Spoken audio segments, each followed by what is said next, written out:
if you read the stats from the game, so the stats of the game, obviously 3-2. Let me just get it up.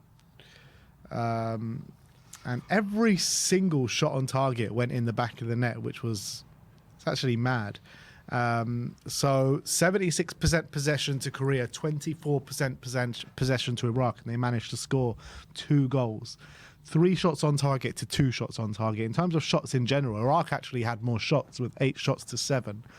And I felt like in the first half, Korea were just in complete control. Yeah, Iraq probably had, before the goal, the best chance of the game, but as soon as that chance, Korea go up the other end and score and really, stamping their authority. It was a complete dominant performance in that first half without creating too many clear-cut chances. You want to see them create more chances, but, Iraq was sitting very low, deep, compact, well-organised, and it was hard to break them down. And in the second half, I felt like Korea... They got their moment, Beijing-ho with the assist. Yeah, that's what I said. They got the goal after the good chance that Iraq had, but I felt like in the second half, Korea did lose their way a little bit in those opening stages of the second half in the first 15-20 minutes, but then Iraq obviously level it up 1-1. But then I think from the 1-1, I felt like Korea kind of did step it up, got the 2 goals and really asserted their dominance in the game yet again. And then it was a bit of a nervy finish towards the end, but I think it was a deserved victory from Korea, but should never have been conceding 2 goals to this side. Yeah, but what a goal the first one was. Overhead kick. Yeah, but it's poor defending and poor goalkeeping. Still an overhead kick and in a difficult position. As much as it's poor defending, the Koreans will be disappointed with how they got in that position. You got to take it off to the finish because, difficult height. And he was able to just get his hook his foot around it and perform a really athletic overhead kick to level the scoreline. Probably took Korea by surprise, that goal, how it was scored so soon after half-time. And all of a sudden Iraq came out and it looked like, that Korea were back to square one. But to be fair, I think a lot did change with the substitutions that the manager made. Yeah, O and Moon come on. Yeah, Moon came on, O came on. And we were bemoaning Beijing-ho going off. I thought it was a big mistake because he was looking great. Huh? Yeah, we were bemoaning it. Bemoaning it, yeah. We were thinking, what's he doing? And to be fair, Moon comes on and first 10 minutes he didn't look great, but he did make a big impact, involved in the 2 goals that Korea scored to make it 2-1 and 3-1. Obviously, the super sub, now that he's turning out to last game against Jordan's game, and put Korea back in front with a really good first-time finish after a good assist from Lee Jae-sung, when after a good run from Moon before that. Then 3-1 after a brilliant diving header from Lee Jae-sung at the back post after a great cross from Lee, after again good work from Moon. And it looked like the game was done and it was sealed. A late scare right at the end with a minute to go when a header from Salaka from a corner right at the end meant the last minute wasn't comfy.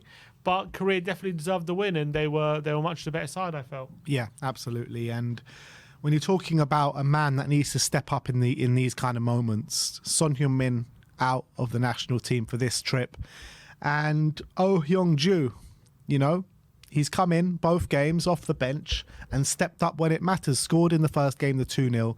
Scored to put Korea back in front when Korea really needed him the most. So you got to say he's really been a key player in the absence of Son Heung-min. So I'm very happy for him. And Beijing-ho as well. I thought Beijing-ho, from the time he was on the pitch, he looked dangerous, he looked a threat. It's just a shame that maybe he did get an assist, let's be real. He got an assist in the end of the first half, but I would have liked to have seen maybe a bit more quality in the end of those. He's always looking to take on his man, isn't he? So I think he's going to be a really good, big and good player for Korea. I think he could be the next star coming out of Korea. So I'm happy. I just want to see this manager give him more chances. Yeah, he looked really, really bright, so really encouraging. And that's 2 wins during international break without Son. So, what does that mean for the team going forward? Because I feel like they've always felt this need and this, they must play Son for 90 minutes every game whenever he's available, rely on him so heavily. And maybe this international break has been a bit of a moment where they can say They've been forced to play without him for the first time in, I think, nearly over 2 years. And two of the hardest games in the group as well. It's two of the hardest games. They've come away with 2 victories. So maybe that can be a bit of a weight lifted off Son's shoulders a bit. And also Korea can take a moment to think, maybe as much as obviously he's still their most important player, this proves that even without him, they can still get these wins and they can still get results and they don't have to be fully reliant on him.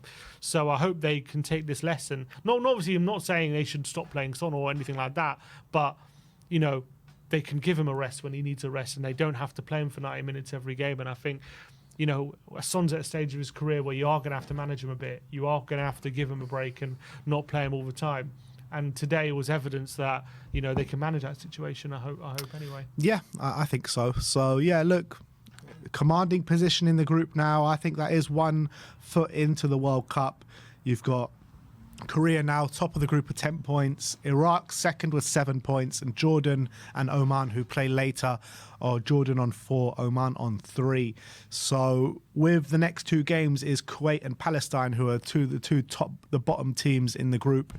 You'd expect nothing less than 6 points. So you would say that's got to be signed, sealed and delivered now. Yeah. If they can get the 6 points, how many games would that have been if they get 6 out of 6? 6 games, so there'll be 4 games left. Yeah, I mean, and how many points? So 6 games. They'll be on 16 points. They'll be done, surely. Yeah. They'll be done. Yeah. All right. So that's it. Over and out from us today.